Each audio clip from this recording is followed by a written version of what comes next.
እግር ኳስ ውብ ገጽታዋን እንዲህ ባሉ ጨዋታዎችም ላይ በፕሪሚየር ሊጉ ታስመለክተናለች። ዛሬ ምሽትም በለንደን ደርቢ የተመለከተነው ድንቅ ጨዋታ የእግር ኳስን የመወደድ ምክንያት ቁልጭ አድርጎ ያሳየ ነበር።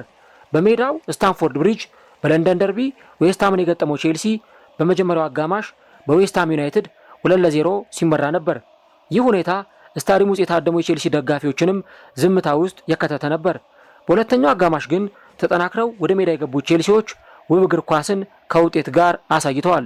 ምርጥ የተጫዋቾች ቅያሬዎችን ያደረገው አዲሱ የቼልሲ አሰልጣኝ ሊያም ሮዚነር የጨዋታ ታክቲኩ በእርግጥም የሰራልን ነበር። በስተመጨረሻም ቼልሲዎች ከኋላ ተነስተው 3-2 በሆነ ውጤት በማሸነፍ ወሳኝ 3 ነጥብ አሳክተው ወጥተዋል። ይህ ጨዋታ ድራማ ነበረው፣ ጎሎችም ነበሩት። የስሜት ውጣውረድም ተስተናግዶበታል። በስተመጨረሻም እልህ አስጨራሽ መተናነቅና ቀይ ካርድ ታይቶበታል። ጨዋታው እንዴት ነበር? ቼልሲ በመጀመሪያው አጋማሽ እንዴት 2 ጎሎች ሊቆጠሩበት ቻለ? የሁለተኛው አጋማሽ አስገራሚው የሊያም ሮዚነር ታክቲክ የሰራበት መንገድስ ምን አይነት ነው? ይህ የቼልሲ ካምባክ እንዲመጣ ምክንያቶቹስ ምን ነበሩ? እነዚህንና ሌሎች ጉዳዮችን እስከ ቪዲዮ መጨረሻ ድረስ ከኛ ጋር አብራችሁ ከቆያችሁ የምንነግራችሁ ይሆናል። ሰላም ጤና ይስጥልን። የተወደዳችሁና የተከበራችሁ ውድ ቻናላችን ተከታታዮች እንዴት ናችሁልን? እግዚአብሔር ይመስገን እኔ በጣም ደህና ነኝ። የምትገኙት አራዳ ሜዳ ኦፊሻል ዩቲዩብ ገጻችን ላይ ነው። ዘንድሮ እግዚአብሔር ቢፈቅድ 100,000 ሰብስክራይበር የመግባት እቅድ ይዘን እየሰራ እንገኛለን። ያንንም ደግሞ ከፈጣሪ ቀጥሎ ከእናንተ ጋር ሆነን እናሳካዋለን ብለን ተስፋ እናደርጋለን። ስለዚህ ለዚህ ቻናል አዲስ የሆናችሁ አድማጭ ተመልካቾቻችን ቻናሉን ሰብስክራይብ በማድረግና የደወል ምልክቷን በመጫን የቻናላችን ቤተሰቦች እንድትሆኑ የአክብሮት ግብዣችን ነው። እንዲሁ ደግሞ ዩቲዩብ ፕሮግራሙን በብዛት ላይክ ስታደርጉት ለሌሎች አዳዲስ ሰብስክራይበሮች እንዲሁም ደግሞ ለአዳዲስ የእግር ኳስ ተመልካቾች ፕሮግራሙን እንዲዳረስና ቫይራል እንዲወጣ ያደርገዋል ማለት ነው። እና በትንሹ ይሄ ፕሮግራም 1000 ላይክ እንዲኖረው እንፈልጋለን። ለእናንተ የ3 ሰከንድ ስራ ነው። ስለዚህ ሁላችሁም ይሄንን ፕሮግራም ላይክ በማድረግ ጀምሩት። የአራዳ ሜዳ ኮሜንታተር ተስፋወርቅ ሉልሰገድ አብሬያችሁ ቆይታ አደርጋለሁ። ፈጣሪ ፈቅዶ ከቅድሙ የሊድስ ዩናይትድ እና የአርሰናል ጨዋታ የድህረ ጨዋታ ትንታኔያችን በኋላ በዚህኛው ፕሮግራማችን ደግሞ ከእናንተ ጋር ዳግም ተገናኝተናል። እጅግ በጣም ክላሲክ የሆነ የሚያምር እግር ኳሴ ድራማን የተመለከትንበትን የቼልሲንና የዌስትሃም ዩናይትድን የለንደን ደርቢ ጨዋታ አየን እና በጣም የሚያስገርም ጨዋታ ነበረ። በዚሁ አጋጣሚ የቼልሲ ደጋፊዎች በዚህ ውድድር ዓመት ከተመለከቷቸው እጅግ በጣም የክለባቸው አስገራሚ ጨዋታዎች መካከል ይህ ጨዋታ ቀዳሚው ጨዋታ መሆኑን መናገር ይቻላል እና የቼልሲ ደጋፊዎች በጣም የተደሰቱበት ኢቭን በክለባቸው ብቃትም በጣም የኮሩበት የጨዋታ ምሽት እንደነበር ተመልክተናል። በእግር ኳስ እንግዲህ ምንም ነገር እንደሚቻል የተመለከትንበት ይህ የጨዋታ ምሽት የቼልሲ ደጋፊዎች በጣም የተደሰቱበትና በቡድናቸው እንቅስቃሴ ደግሞ በጣም የተደሰቱበት የጨዋታ ዕለትም ጭምር ነበር። እንግዲህ በፕሪሚየር ሊጉ በጣም አንዳንድ አሰልቺና ለማየት የማይጋብዙ ጨዋታዎች እንዳሉት ሁሉ አንዳንድ ደግሞ እንደዚህ አይነት በጣም ለየት ያሉ ጨዋታዎች ለማየት በጣም የሚያጓጉ ብዙ የእግር ኳሳዊ ፉክክር ያለባቸው ከዚህም በተጨማሪ ደግሞ በጣም ለማየት ለደጋፊ ጥሩ ስሜትን የሚሰጡ እግር ኳሳዊ ጨዋታዎችን ተመልክተናል። ለምሳሌ አንዱ ኦልድ ትራፎርድ ላይ የተደረገው የማንቸስተር ዩናይትድ እና የቦርንመዝ 4-4 የተጠናቀቀውን ጨዋታ ብታስታውሱ ያ ጨዋታ ጎሎች ነበሩት። የቅጣት ምት ጎሎችን አይተናል። እጅግ በጣም የሚያስገርም ፉክክር ያየንበትና የተመለከትንበት ነበር እና የማንቸስተር ሲቲ እና የፉልሃምንም ጨዋታ ብትመለከቱ ማንቸስተር ሲቲ 5-1 ይመራ ነበር። ከኋላ ተነስተው ፉልሃሞች ጨዋታውን 5-4 አደረጉት። ወደ ጨዋታው መንገድ ለመምጣት ከፍተኛ ጥረት ሲያደርጉ ነበረ ፉልሃሞች እና እንዲህ አይነት ጨዋታዎች ያው ሁሌም ላይሆን ይችላል፣ ግን ደግሞ ፕሪሚየር ሊጉን ፕሪሚየር ሊግ ነው ብለን በእርግጠኝነት እንድንናገር የሚያስችሉ ጨዋታዎች አሉ።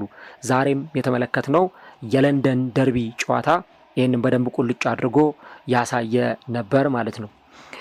እንግዲህ ሊያም ሮዚነር ወደ ቼልሲ ከመጣ በኋላ ባደረጋቸው ጨዋታዎች እያሳየ የሚገኘው ግስጋሴ እጅግ በጣም የሚያስገርም መሆኑን እየተመለከትን እንገኛለን። ሊያም ሮዚነር በቼልሲ አሰልጣኝነት እንግዲህ ኤንዞ ማሬስካን ተክቶ ወደ ቼልሲ ሲመጣ አንዳንድ ስጋቶች፣ አንዳንድ ደግሞ ተስፋዎችን ይዞ ነበረ ወደ ስታንፎርድ ብሪጅ የደረሰው ማለት ነው እና አንዳንዶች በተለይም የአሰልጣኝ በእንግሊዝ ፕሪሚየር ሊግ ደረጃ የማሰልጠን ልምድ የለውም፣ ትልልቅ ቡድኖችን አሰልጥኖ አያውቅም። ስለዚህ እንዴት ባለ መንገድ ይህንን ክለብ ወደ ተሻለ ደረጃ ላይ ያሸጋግረው ይችላል የሚሉ በጣም በርካታ ነጥቦች ሲነሱ ነበር እና እስካሁን ድረስ እንግዲህ ይህ ሰው ቼልሲን በአሰልጣኝነት ከያዘበት ጊዜ አንስቶ አንድ ጨዋታ ብቻ ነው የተሸነፈው፣ በካራቦ ካፕ በአርሰናል ማለት ነው። እና ጨዋታዎችን እያሸነፈ ያለበት መንገድ ለአሰልጣኙ በጣም ትልቅ ክሬዲት እንዲሰጠው የሚያደርግ ነው።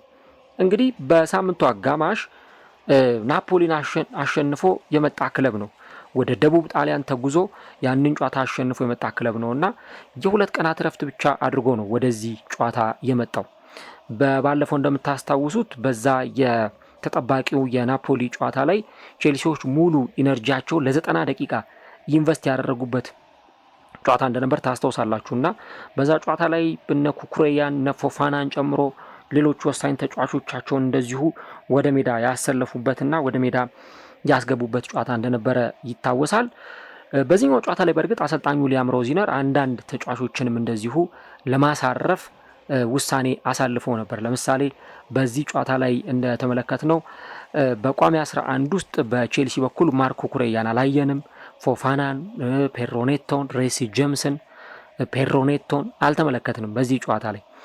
እንግዲህ ሮበርት ሳንቼዝ የቡድኑ ግብ ጠባቂ ሆኖ ሲጀምር ማሎ ጉስቶ፣ ትሬቮ ቻሎባ፣ ቤኖት ባዲያሺሊ፣ ጆረል ሃቶ እንዲሁ ደግሞ ሞይሰስ ካይሴዶ፣ ኮል ፓልመር ከዚህም በተጨማሪ ደግሞ ኤንዞ ፈርናንዴዝ፣ ጋርናቾ፣ ጄሚ ጊቴንስ እና ሊያም ዴላፕ ነበሩ በዛሬው የቋሚ 11 ውስጥ የተሰለፉት። ስለዚህ የተጫዋቾች ለውጦችን የተጫዋቾች ቅያሬዎችን በዛሬው ጨዋታ ላይ አሰልጣኙ አድርገዋል፣ ከባለፈው የናፖሊው ጨዋታ በኋላ ማለት ነው።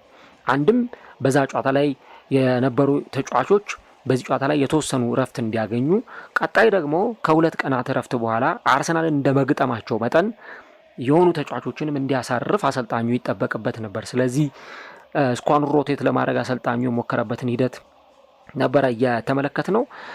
ዌስትሃም በቅርብ ጨዋታዎች ላይ መሻሻል እያሳየ የሚገኝ ቡድን መሆኑን እየተመለከትን ነው። ዘንድሮ እንግዲህ ለዓለም ወረድ እየተጫወቱ ከሚገኙ ክለቦች መካከል አንዱ ነው።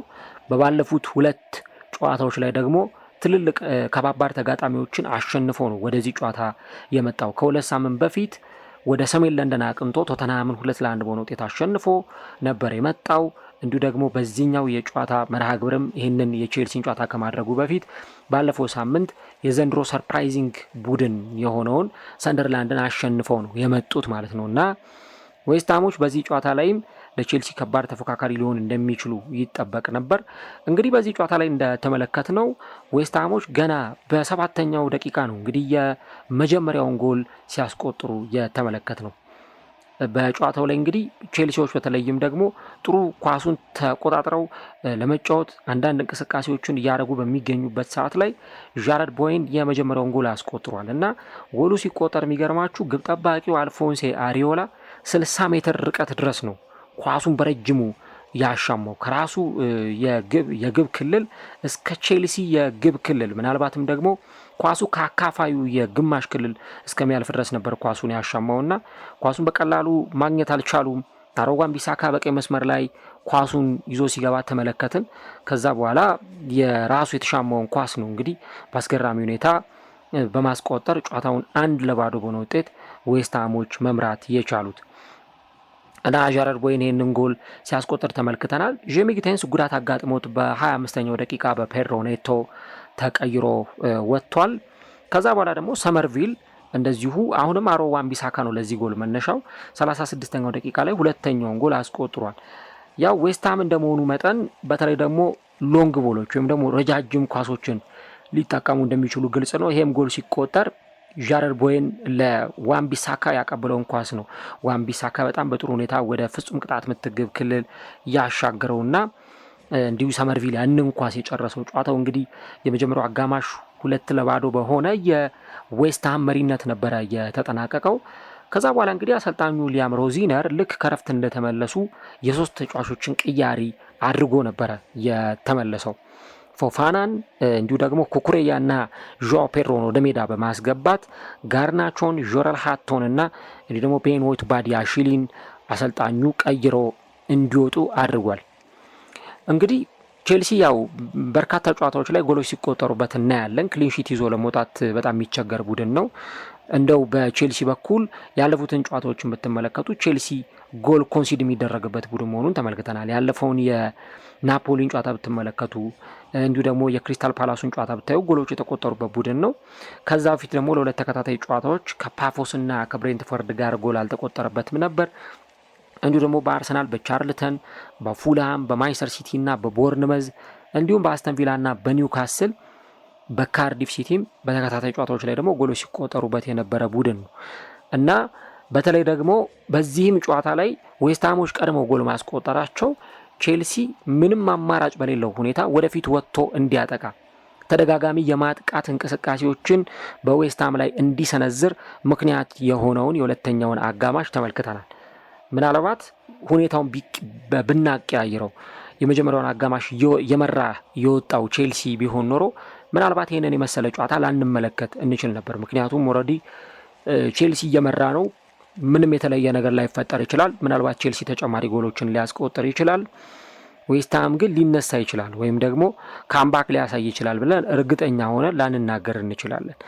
ግን ይሄ ጨዋታ በግልጽ ያሳየን ነገር ዌስትሃም እየመራ መውጣቱ ቼልሲ በሁለተኛው አጋማሽ የበለጠ ተጠናክሮ እንዲመጣና በጨዋታው ላይ ሁሉንም ነገር ያለውን ነገር በሙሉ አሟጦ ሜዳ ላይ እንዲጠቀም ያለውን ነገር በሙሉ ሜዳ ላይ ኢንቨስት እንዲያደርግ በደንብ ምክንያት የሆነውን ሁኔታ ነበረ የተመለከት ነው።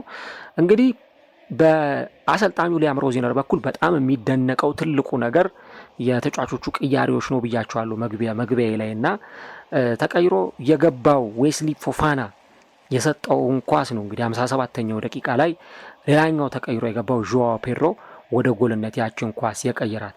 ዦዋ ፔድሮ በቅርብ ጨዋታዎች ላይ የክሪስታል ፓላስ ጨዋታ ላይ በናፖሊው ጨዋታ ላይ እንደዚሁ እነዚህን ነገሮች ሲያደርግ ስንመለከተው ነበርና አሁን እያሳየ የሚገኘው ፐርፎርማንስ በተለይ ደግሞ ከሊያም ዴላፕን በበለጠ ለዚህ ተጫዋች በደንብ አሰልጣኙ ሊያም ሮዚነር የቋሚነት እድልን እንዲሰጠው የሚያስገድዱ ሁኔታ ነበር የተመለከት ነው። እንግዲህ ቼልሲ በዚህ ጎል ላይ ማጥቃቱን የጀመረው ከግራ መስመር ነበር። ከግራ መስመር የተነሳው ኳስ ግን በነ ሞይሰስ ካይሴዶ አልፎ ከዛ በኋላ ፎፋና ጋር ነበር ኳሱ የደረሰውና ፎፋና ያንን ኳስ ድሪብል እያደረገ ይዞት ሲገባ እኔ የዌስትሃም ዩናይትድ የተከላካይ መስመር ተጫዋቾች ኢቭን ጎሉን መለስ ብላችሁ እንኳን ብታዩት በዛ ልክ በጣም የተዘናጉበት ሁኔታ የሚያስገርም ነበረ። እንግዲህ ሶስት ተጫዋቾች ከሱ በቅርብ ርቀት ላይ ቆመው ነበረ፣ ግን ማንም ይሄን ተጫዋች ሊያስጥለው የሞከረው ወይ ታክል ሊገባበት እንኳን የሞከረ አልነበረም እና ፎፋና እነዛን ርቀቶች ነው ኳሱን ድሪብል እያደረገ እስከ ፍጹም ቅጣት ምት ግብ ክልል ጠርዝ ድረስ የመጣውና ያንን ኳስ ያሻማው። ያንን ኳስ ደግሞ ዦዋ ፔድሮ በጣም ባስገራሚ ሁኔታ በሚያስገርም ሄዲንግ ወደ ግብነት በመቀየር ጨዋታው እንግዲህ 2-1 በሆነ ውጤት እንዲቀጥል አድርጓል ማለት ነው እና ስታንፎርድ ብሪጅ ላይ ያለውን ስሜት እንዲሁ ደግሞ ሜዳው ላይ ያለውን የደጋፊዎችን ኢሞሽን በጣም ከፍ ያደረገው ጨዋታውን እንዲግል ያደረገው አንዱ ይሄ ጎል ነው። ምናልባት ቼልሲ ይህንን እርሊ ጎል ባያስቆጠር ኖሮ በዚህ ሰዓት ጎል ለማስቆጠር እስከ 70 እስከ 80 ደቂቃ ድረስ ቢፈጅበት ኖሮ ለቼልሲም ካምባክ ለማሳየት እያንዳንዱ ደቂቃዎች በተቆጠሩ ቁጥር ጨዋታውን የበለጠ አስቸጋሪ ሊያደርግበት ይችል ነበር። ነገር ግን በዚህ ጨዋታ ላይ በ57ኛው ደቂቃ ላይ ጎል መቆጠሩ ለቼልሲ በጣም ወሳኝ የሆነውን ጎል እንዲያስቆጥር አድርጓል። ያ ሁል ጊዜ ካምባክ ላይ ዋናው በጣም ወሳኙ ነገር የመጀመሪያውን ጎል ማስቆጠር ነው። ለምሳሌ 2-0 3-0 የሚመራ ቡድን የመጀመሪያውን ጎል ካስቆጠረ ከዛ በኋላ ለመነሳሳት ብዙ የሚከብደው ነገር አይሆንም። በዛው ሞመንተም ጨዋታውን እያስቀጠለ መሄድ ነውና ተቀይሮ የገቡት ሁለት ተጫዋቾች ፎፋና ተቀይሮ ገባ፣ አሲስት አደረገ። ዦዋ ፔድሮ ተቀይሮ ገባ፣ ጎል አስቆጠረ እና ያ በጣም ለአሰልጣኙ ሊያም ሮዚነር በደንብ ክሬዲት እንድንሰጥ የሚያደርግ ጎል ነው እየተቆጠረው ማለት ነው። ከዚህ ጎል መቆጠር እንግዲህ ከ12 ከ13 ደቂቃዎች በኋላ ደግሞ ቼልሲ ሁለተኛውን ጎል አግኝቷል በማርክ ኩኩሬያ ማለት ነው። አሁንም ተቀይሮ የገባው ሌላኛው ተጫዋች ማርክ ኩኩሬያ ነው እንግዲህ ጎሉን ያስቆጠረውና አሁንም ለአሰልጣኙ ትልቅ ክሬዲት የምንሰጠው በዚህ ምክንያት ነው። ቼልሲ ኩኩሬያን ይዞ ወደ ሜዳ ሲገባ በጣም ብዙ የሚያገኛቸው ጥቅሞች አሉ። በተለይ ደግሞ ኩኩሬያ ሜዳ ውስጥ በሚኖርበት ጊዜ እና ከጆረል ሃቶ ያንን ነገር ቼልሲ አላገኘም ነበር በመጀመሪያው አጋማሽ። ይሄም ኳስ በተለይ ሁለተኛውም ጎል ሲቆጠር ማለት ነው መነሻው ከዛው ከግራ መስመር ላይ ነበረ። የፔድሮ ኔቶን ኳስ ተመልክተናልና ከዛ በኋላ በግንባር የተገጨውን ኳስ እነ ሊያም ዴላፕ ሊያገኙት ሞከሩ። ያንን ያልተሳካውን አጋጣሚ ማርኮ ኩኩሬያ እንደገና በጣም በሚገርም ሄዲንግ አስቆጥሮ ስታንፎርድ ብሪጅ በቃ እንዲቀጣጠል ስታንፎርድ ብሪጅ ላይ ያለው ስሜት እጅግ በጣም ከፍ እንዲል ያደረገ ጎል ነው የተቆጠረው። የዌስትሃም መከላከል ድክመቱ ምንም የሚያጠያይቅ አይደለም። በጣም በጣም በጣም ደካማ የሆነ የመከላከል መዋቅር ነበር ያሳዩንና ጨዋታው ላይ ግን በጣም ጥሩ በሆነ ሁኔታ ነው እንግዲህ ይህ ጎል በማርክ ኩኩሬያ የተቆጠረው። ያው ኩኩሬያ እንደምታውቁት ፍጹም ቅጣት ምት ግብ ክልል ውስጥ ያለው ፕሬዘንስ እጅግ በጣም የሚገርም ነው። ተከላካይ ነው፣ ፉል ባክ ነው፣ ግን መስመሮች ላይ ሳጥን ውስጥ የሚገኝበት መንገድ ተጫዋቹ እጅግ በጣም የተለየ ነው እንድንል ያደርገናል እና ይሄ ተጫዋች እንግዲህ በዚህ መንገድ ነበር ጎሉን ያስቆጠረው። ከዛ በኋላ እንግዲህ 7 ደቂቃ ተጨምሮ 92ኛው ደቂቃ ላይ ነው ሶስተኛውና የማሸነፊያው ጎል የተቆጠረው። እንግዲህ ቼልሲ ለካምባክ ህልም ነበረው፣ የካምባክ ሀሳብ ነበረው። ያንን ካምባክ በመጨረሻም 92ኛው ደቂቃ ጨዋታው ሊጠናቀቅ 4 እና 5 ደቂቃዎች በቀሩበት ሰዓት ላይ እንግዲህ በመጨረሻዎቹ ደቂቃዎች ላይ ነው ጎሉ የተቆጠረው። ይሄ ጎል ደግሞ ሲቆጠር ከቀኙ መስመር ላይ የተነሳ ኳስ ነው። የኮል ፓልመርን ያቀበላትን ጥሩ ኳስ ተመልክተናል። ካይሴዶ እንደዚሁ ወደ ፍጹም ቅጣት ምት ግብ ክልል ውስጥ የጣለው ኳስ ነበረ። የካይሴዶ አሲስት ያደረገው ኳስ በቀጥታ ዦአው ፔድሮ እግር ላይ ነበር የገባውና ዦአው ፔድሮ አሲስት ያደረገው በጣም በሚገርም ሁኔታ ኤንዞ ፈርናንዴዝ ይህንን ኳስ ጨረሰውና ጨዋታው በቼልሲ 3-2 መሪነት ከዛም ደግሞ አሸናፊነት እንዲጠናቀቅ አድርጓልና በጣም በጣም የሚያስገርም የቼልሲዎችን ፓሽን የቼልሲዎችን ኢነርጂ ሜዳ ላይ የነበራቸውን እያንዳንዱን እንቅስቃሴ የተመለከትንበት ነበረ።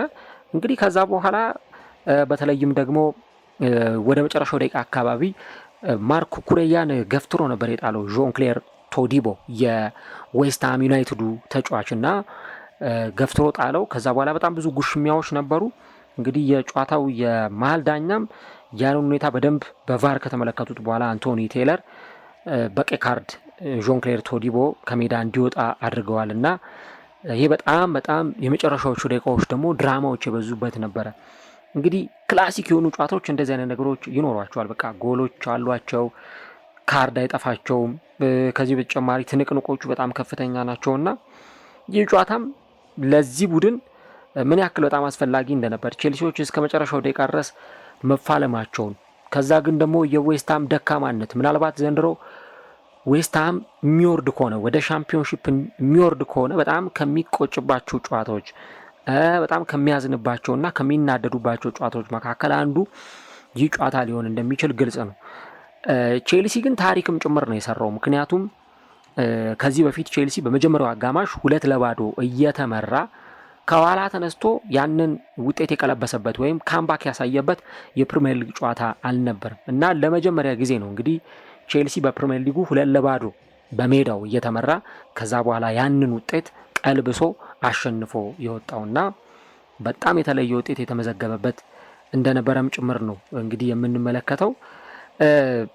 ለመጀመሪያው አጋማሽ በተለይ ቼልሲ ጎል እንዲቆጠርበት አንዱ ምክንያት የነበረው በተለይ የቼልሲ የግራ መስመር በጣም ክፍተቶች የነበሩበት እንደነበር አይተናል።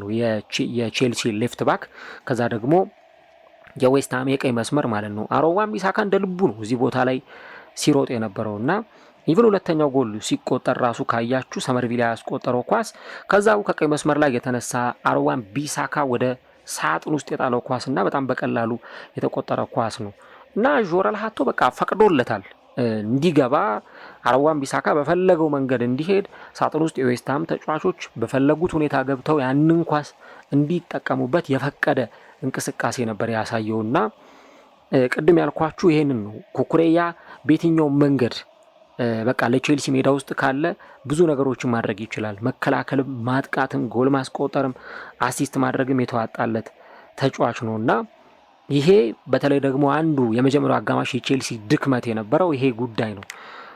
አሰልጣኙ ሊያም ሮዚነር በደንብ ቶሎ ተረድቶ ጌሙን በማንበብ ያለውን የጌሙን ሁኔታ በደንብ በመረዳትና አናላይዝ በማድረግ እነዚህ አይነት የተጫዋች ቅያሬዎችን ማድረግ እጅግ በጣም አስፈላጊና ወሳኝ ነበር። ጋርናቾ በመጀመሪያው አጋማሽ እንቅስቃሴው አጥጋቢ የሚባል አልነበረም፣ ወይም ይሄ በጣም አስደሳች የምትሉት አልነበረም። በዛ ምክንያት ያንን ሁኔታ በቀላሉ መቆጣጠር ያልቻለባቸውን ይሄ ባላንስ አልነበረውም። የጋርናቾም ማጥቃቱም መከላከሉም ላይ በሚገባ ኢንቮልቭ እያደረገ አልነበረም። ቤኖት ባዲያሺሊንም ብትመለከቱ አሮዋን ቢሳካ የሚያረጋቸውን ክሮሶች የሚያሻማቸውን ኳሶች ለመቆጣጠር የተቸገረባቸውን ሂደቶች ስናይ ነበር እና በተለይ ደግሞ አሮዋን ቢሳካ ጋርናቾን በደንብ በልጦት ነበረ። በቃ የመጀመሪያው አጋማሽ ላይ በደንብ በልጦታል፣ በደንብ ረቶት ሁሉ ነው የተመለከት ነው ማለት ነው። እና የነዚህ ተጫዋች ቅያሬዎች መደረግ ምን ያክል አስፈላጊ እንደነበር በደንብ የሚያሳይ ነው። እና በመጀመሪያው አጋማሽ ዌስትሃም 2-0 ጨዋታውን እየመራ ሲወጣ 56% የሚሆነው የዌስትሃም ማጥቃት በደንብ ፍሎ የነበረው የቀኙ መስመር ወይም ደግሞ የላይኛው የሜዳ ክፍል ሶስተኛው የሜዳ ክፍል የቀኙ መስመር ላይ ወይም ከሜዳው ከጠርዙ ወደ ቀኝ መስመር በወጣ ሁኔታ ነው ያ እንቅስቃሴ ሲደረግ የነበረው። የዌስትሃም የቀኝ መስመር ደግሞ ማለት በተቃራኒው የቼልሲ የግራ መስመር እንደማለት ነው። የዌስትሃም የቀኝ መስመር ማለት የቼልሲ የግራ መስመር ነው ማለት ነው። እና ያ እንቅስቃሴ ነበር እንግዲህ ቡድኑን በዚህ አይነት ሁኔታ ዋጋ እንዲከፍል ሲያደርግ የነበረው። ግን በኋላ ላይ ደግሞ የአሰልጣኙ ለውጥ እነ ኮል ፓልመር እነ ዦአው ፔድሮ በደንብ ሜዳው ላይ ፍሎ ባለ መንገድ እንዲያጠቁ እድል የሰጣቸውም እንደነበረ ጭምር ተመልክተናል። ጨዋታው ላይ አሰልጣኙ በቤስት 11 ቀደም ሲል ያደረጋቸው ለውጦች ስናነሳ ነበር እና ቻምፒየንስ ሊግ ላይ ከነበረው ጨዋታ የ7 ተጫዋቾችን ለውጥ አሰልጣኙ አድርጎ ወደ ሜዳ ገብቷል። ያው ቼልሲ እንግዲህ ዘንድሮ በርካታ ተደራራቢ ጨዋታዎችን እያደረገ የሚገኝ ቡድን ነው። አምናም በተመሳሳይ 64 ጨዋታዎችን ያደረገ ቡድን ነው። ስለዚህ ስኳሩን ሮቴት ማድረግ ያስፈልግ ነበር እና በሳምንቱ አጋማሽ ከተመለከት ነው የቼልሲ 4 የተከላካይ መስመር ተጫዋቾች ማሎ ጉስቶን ብቻ ነው እዚህ ጨዋታ ላይ ልንመለከት የምንችለው። ከማሎ ጉስቶ በስተቀረ ሌሎቹን ተጫዋቾች ካያችሁ ባለፈው ያየናቸው ተጫዋቾችና ባለፈው የተመለከትነው አስተላለፍ አልነበረም። የጄሚ ጊቴንስንም ብትመለከቱ እንደዚሁ በዚህ ጨዋታ ላይ በቋሚነት ሲጀምር ተመልክተነዋል እና በዚህ ጨዋታ ላይ መሀል ሜዳው ላይ በተወሰነ ሁኔታ በተለይ የሞይሰስ ካይሴዶ እና የኤንዞ ፈርናንዴዝ መግባት የሁለቱ ተጫዋቾች መጣመር በጣም እፎይታ የሚሰጥ ነበር ለቼልሲ ደጋፊዎች፣ ለአሰልጣኙ ሊያም ሮዚነር። ነገር ግን ደግሞ የጊቴንስ እና የጋርናቾ ደግሞ አጥጋቢ የሚባል እንቅስቃሴ ያሳዩበት አልነበረም። የመጀመሪያው አጋማሽ ላይ በበቂ ሁኔታ የግብ ዕድሎችን ሲፈጥሩ አልነበረም። በኦፕን ፕላይ የግብ ዕድሎችን ክሬት ሲያደርጉ አልነበረም። በሙከራ ረገድ በጣም ተቀዛቅዘው ተመልክተናል። ጊቴንስ ደግሞ ጭራሽ ተቀይሮ ሁሉ ወጥቷል በጉዳት ምክንያትና ያንን ነገር ነው እንግዲህ በመጀመሪያው አጋማሽ ስናይ የነበረው እና ያ ነርቨስ የመሆኑ ሁኔታ በመጀመሪያው አጋማሽ የተመለከትነው ነገር እንግዲህ አሰልጣኙ ሊያም ሮዚነር ተጫዋቾቹን የመከረበት ምን ብሎ እንደነገራቸው ባይታወቅም ግን ተጫዋቾቹን በጣም ሞቲቬት ያደረገበት ሁኔታ በዚህ ጨዋታ ላይ እንግዲህ ጎል እንዲያስቆጥሩና በሁለተኛው አጋማሽ ውጤቱን እንዲቀለብሱ ምክንያት ሆኗል ማለት ነው። ከዚህ በተጨማሪ እንግዲህ ከቼልሲ የመስመር ተጫዋቾች ምን ነገሮችን ይጠበቃሉ ወይ ደግሞ ምን ነገሮች መታየት ይኖርባቸዋል የሚለውን ነገር ስናይ ከቼልሲ የመስመር ተጫዋቾች በጣም ብዙ ፕሮዳክቲቪቲዎች ይጠበቃሉ። ፔድሮ ኔቶ በቅርብ ጨዋታዎች ላይ እንደውም ቀንሷል፣ ከበፊት ከነበረው በጣም ቀንሷል የሚሉ አንዳንድ አስተያየቶችንም ስንሰማ ነበር። ሜዳ ላይም ያንን እንቅስቃሴ ስናይ ቆይተናል የፔድሮ ኔቶን በተመለከተ። ከዚህ በተጨማሪ ኮል ፓልመር እንደውም ከመስመር ይልቅ ወደ መሀል ወጣ ብሎ እንዲጫወት የተደረገ ነው ያለው። እነ ጋርናቾ በዛ ልክ አጥጋቢ የሆኑ አይደለም እና የቼልሲ የመስመር ላይ ማጥቃት በደንብ መሻሻል ይኖርበታል። የመስመር ላይ ማጥቃቱ በደንብ አንድ ደረጃ ወደፊት መሄድ ይጠበቅበታል የሚሉ አይነት ሁኔታዎችን ነው ስናየ ነበር ነው እና እንግዲህ አሁን ኤስቴቫኦ በዚህ ጨዋታ ላይ አልነበረም። ስለዚህ የተጣለው ኃላፊነት እንደነ ጋርናቾ አይነት ተጫዋቾች ላይ በጣም ከፍተኛ ሊሆን እንደሚችል ማንሳት በጣም ተገቢ ነው። ስለዚህ ይህ ጨዋታ ደግሞ የእነዚህን መስመር ማጥቃት ላይ ያሉ ተጫዋቾች በተለይ እንደ አማራጭ ተደርገው የተቀመጡትን ተጫዋቾች በደንብ ሊሻሻሉ እንደሚገባ፣ ቀጣዮቹ ጨዋታዎች ላይ ብዙ ራሳቸውን ከፍ ማድረግ የሚጠበቅባቸው ነገር እንዳለ በደንብ ቁልጭ አድርጎ ያሳየን የጨዋታ እንቅስቃሴ ነው የተመለከት ነው። እዚህ ጨዋታ ላይ እንግዲህ ሌሎች የምንመለከታቸው ሁለት ጉዳዮች በተለይ ደግሞ አንደኛው የጨዋታው ተርኒንግ ፖይንት የትኛው ነው የሚለውን ነገር ነው። እንግዲህ የጨዋታው ተርኒንግ ፖይንት የሚጀምረው ዦአው ፔድሮ ጎል ሲያስቆጥር አይደለም ወይ ጨዋታው መለወጥ የጀመረው ዦአው ፔድሮ ጎል ሲያስቆጥር አይደለም። ሊያም ሮዚነር ገና ከረፍት እንደተመለሱ መልበሻ ክፍል ደርሰው እንደተመለሱ እነዛን የተጫዋች ቅያሬዎች ሲያደርግ እነዛን ተጫዋቾች ወደ ሜዳ ይዞ ሲመለስ በቃ ኦልሬዲ ያ ውጤት በዛ መንገድ ሊቀጥል እንደሚችል ግልጽ ነው። ምክንያቱም የተቆጠሩትን 3 ጎሎች ስታዩ ወይ በአሲስት ረገድ ወይ በጎል ረገድ ተቀይሮ የገቡ ተጫዋቾች ተሳትፈዋል። የመጀመሪያው ጎል ጆao ፔድሮ አስቆጥሯል፣ ተቀይሮ የገባ ተጫዋች ነው። ፎፋና አሲስት ያደረገው ተጫዋች ተቀይሮ የገባ ተጫዋች ነው። ሁለተኛው ጎል ሲቆጠር ኩኩሬያ እንደዚሁ ተቀይሮ የገባ ተጫዋች ነው። ሶስተኛው ጎል ጆao ፔድሮ እንደዚሁ አሲስት ሲያደርግ ተቀይሮ የገባ ተጫዋች ነው እና አሰልጣኙ በደንብ ሁኔታውን የተመለከተበትና በመጀመሪያው አጋማሽ መጠናቀቂያ ላይ መልበሻ ክፍል ውስጥ ተጫዋቾቹን ማኔጅ ያደረገበት ተጫዋቾቹን ያነሳሳበት ሁኔታ እጅግ በጣም የተለየ ነው እና እንደውም በጣም ስሜት ውስጥ ነበሩ። የቼልሲ ተጫዋቾችም ያነሳሱ ነበረ ደጋፊውን። ፔድሮ ጎል ካስቆጠረ በኋላ ኩኩሬያ ጎል ካስቆጠረ በኋላ ደጋፊዎቹን ያነሳሱ ነበረ እና ያ ምን ያክል በጨዋታው ላይ በደንብ ውጤት ማግኘት ይፈልጉ እንደነበር፣ በጨዋታው ላይ 3 ነጥብ ለማግኘት ምን ያክል በጣም ስሜት ኖሯቸው ሲጫወቱ እንደነበር በደንብ የሚያሳይ ነውና ይህንን ጨዋታ ለማሸነፍ የምርም ቼልሲ ደግሞ የሚገባው ቡድን ስለነበረ ቼልሲ አሸንፈው መውጣቱን በደንብ ማንሳት ያስፈልጋል። ምክንያቱም ቼልሲ በተለይ ጎል ሲቆጠርበት እንዴት ነው ካምባክ ሊያሳይ የሚችለው?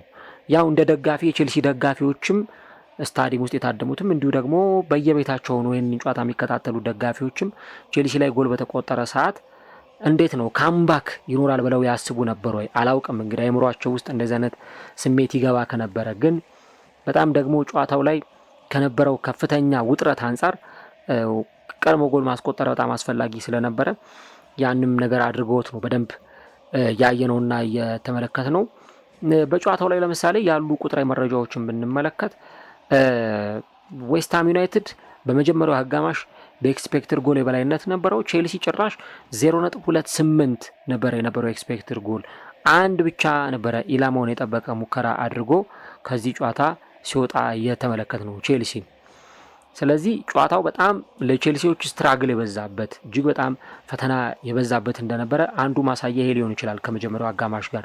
ግን በጥቅሉ ካያችሁት ቼልሲ 71 በመቶ ኳስ የተቆጣጠረበት፣ ዌስትሃም 29 በመቶ ብቻ ኳሱን የያዘበት፣ ቼልሲ 14 ሙከራ ሞክሮ ከ14ቱ 6ቱ ኢላማውን የጠበቀ የነበረ፣ እንዲሁ ደግሞ ግብ ጠባቂው ሮበርት ሳንቼዝ 4 ኳሶችን ሲያድን በዌስትሃም በኩል 29% የኳስ ቁጥጥር፣ 11 ሙከራዎች፣ 6 ኢላማቸውን የጠበቁ ሙከራዎች፣ እንዲሁ ደግሞ ግብ ጠባቂያቸው አልፎንሲ አሪዮላ 3 ኳሶችን የመለሰበትና ዌስትሃም 296 ኳስ ብቻ ነው የተቀባበሉት። ቼልሲዎች ግን 700 አጠቃላይ ቶታል ፓስ ተቀባብለዋልና ሙሉ የበላይነቱ እዚህ ቡድን ጋር እንደነበረ በደንብ በዚህ መረዳት ይቻላል። ኤንዞ ፈርናንዴዝን ግን በደንብ ማየት የሚያስፈልግ ይመስለኛል። ከዛ በፊት ግን ይህን ፕሮግራም እዚህ ድረስ ከወደዳችሁት ካያችሁት በጣም ወዳችሁታል ማለት ነው። ስለዚህ ሁላችሁም ፕሮግራሙን ላይክ አድርጉት። ላይክ ካላደረጋችሁ ለእኛ በጣም ይጠቅመናል እና አስታውሱና ለእናንተ የ3 ሰከንድ ስራ ነው። ፕሮግራሙን ላይክ አድርጋችሁ ማዳመጣችሁን ቀጥሉ።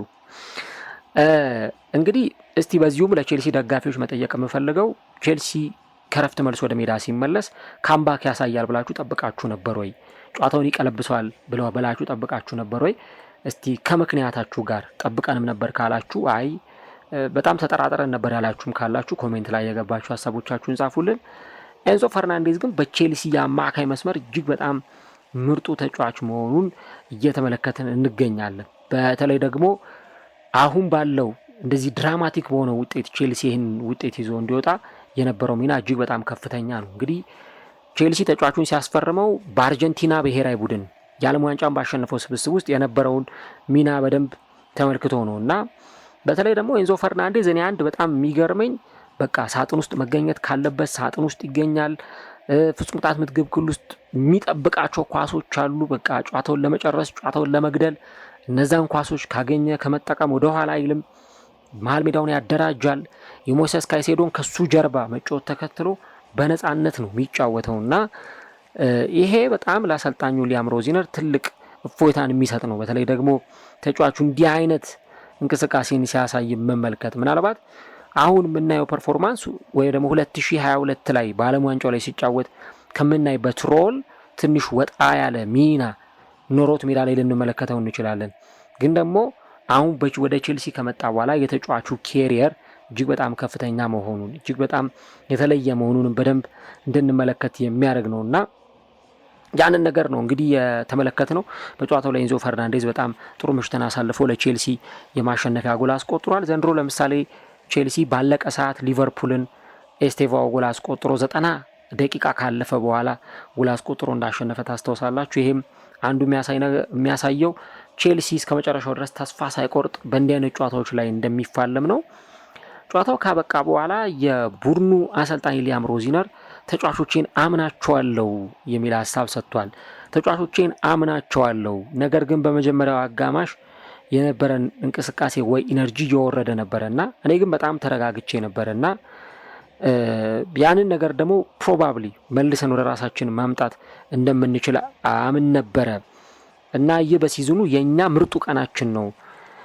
ተጫዋቾችን በሁለተኛው አጋማሽ ምርጥ ነበሩ ብሏል። ማግኒፊሰንት ነበሩ የሚል ሀሳብ ነው የሰጠው እና ከቡድን ተጫዋቾቹም ብዙ የተማርኳቸው ነገሮች አሉ እና በነዛ ቅያሬዎችም እንዲሁ ደግሞ ያን ነገር አሳይተናል። ግን ኢንዲቪዥዋል የሆነ ውጤት ወይም ደግሞ የግል ውጤት ሳይሆን እንደ አጠቃላይ የቡድን ፋንክሽናሊቲ ያመጣ ውጤት መሆኑን ነው አሰልጣኙ የገለጸው።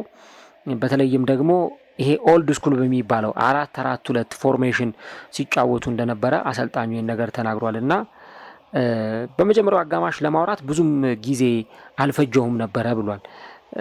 መልበሻ ክፍል ውስጥ በደንብ ሁለተኛው አጋማሽ ሶሉሽኑ ምን መሆን እንዳለበት ከተጫዋቾቹ ጋር ተነጋግረናል የሚል አይነት ስሜት ያለው ሀሳብ ነው የሰጠው እና የስታዲየሙን ኢነርጂ በጣም ወድጀዋለሁ እና ይሄ ቼልሲ ምን እንደሚፈልግ በደንብ የሚያሳይ ነው እና በሁለተኛው አጋማሽ ለተመልካቾች ያሳየ ነው፣ ለደጋፊዎቻችን የሚያሳየ ነው።